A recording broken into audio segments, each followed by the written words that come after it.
महागठबंधन में सीट बंटवारे को लेकर तकरार जारी है, लेकिन कांग्रेस ने इस बीच जारी कर दी है 48 उम्मीदवारों की पहली लिस्ट। कहलगांव, लालगंज, वैशाली, लखीसराय सीट पर पेच फंसा था और इन 4 सीटों पर कांग्रेस ने उतार दिए अपने उम्मीदवार। वैशाली से आरजेडी के अजय कुशवाहा मैदान में है। कांग्रेस ने संजीव सिंह को उम्मीदवार बनाया। इस लिस्ट जो जारी की गई है, इस वक्त मेरे सहयोगी सर्वेश जुड़ चुके हैं मेरे साथ। सर्वेश, एक तरफ तो सीट बंटवारे को लेकर तकरार जारी है, लेकिन इस बीच कांग्रेस ने अपने 48 उम्मीदवारों की पहली लिस्ट जारी कर दी। जिन 4 सीटों पर पेच फंसा था, उस पर भी कांग्रेस ने अपने उम्मीदवारों को उतार दिया है।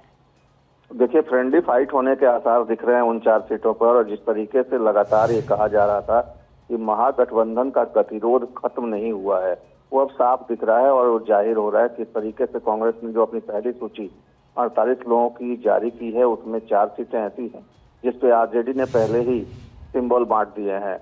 और एक तरह से देखा जाए तो अगर नाम वापसी की तारीख 20 तारीख तक है, अगर नाम वापस नहीं होते हैं तो ऐसे में आरजेडी और कांग्रेस के उम्मीदवारों के बीच फ्रेंडली फाइट भी देखने को मिल सकता है। इसका सीधा फायदा एनडीए को हो सकता है।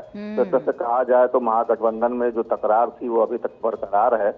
मुकेश सहनी को 15 सीटें देकर मना लिया गया है। एक राज्यसभा और 2 एमएलसी की सीटें उनको बाद में देने की बात कही गई है, जिसके बाद मुकेश सहनी मान गए हैं। लेकिन जो विवाद है वो अभी भी खत्म होने का नाम नहीं ले रहा।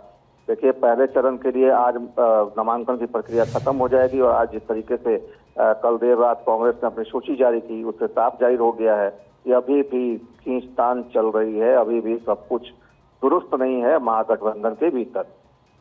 सब कुछ ठीक नहीं है। आपने कहा कि फ्रेंडली फाइट यहाँ पर देखने के लिए मिल सकती है, लेकिन ये जो फ्रेंडली फाइट है, इस फ्रेंडली फाइट के चक्कर में फायदा तो एनडीए को होगा। अब ये जो फ्रेंडली फाइट है, इससे क्या अभी तक ये समझ नहीं पाए आरजेडी कांग्रेस के नुकसान तो भाई उन्हीं को होगा ना। बिल्कुल प्रीति, देखिए, विवाद अगर है तो नुकसान भी विवाद करने वाले को ही होता है निश्चित तौर पे। और ये विवाद आपसी विवाद है। यहाँ पे चुनाव लड़ना था दूसरे खेमे के साथ, ये आपस में एक दूसरे के खिलाफ चुनाव लड़ने बैठ गए हैं। तो ऐसी परिस्थिति में अगर नाम वापसी किसी भी एक दल के प्रत्याशी की नहीं होती है तो निश्चित तौर पर फ्रेंडली फाइट होगी और इसका फायदा एनडीए को मिलेगा, क्योंकि एनडीए चाहती है ये बवाल महागठबंधन के भीतर मचा रहे और उसके आसार लगातार देखने को मिल रहे हैं। जब से महागठबंधन की आपस में रणनीति बनाई, इन लोगों ने एक दूसरे के साथ गठजोड़ किया, तभी से ही विवाद चल रहा है।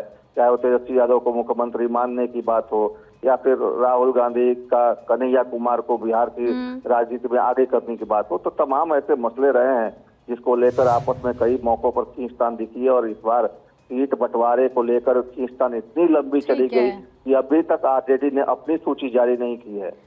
अब देखना होगा कि वहां से किसको उतारा जाता है। सर्वेश, आप बने रहिए।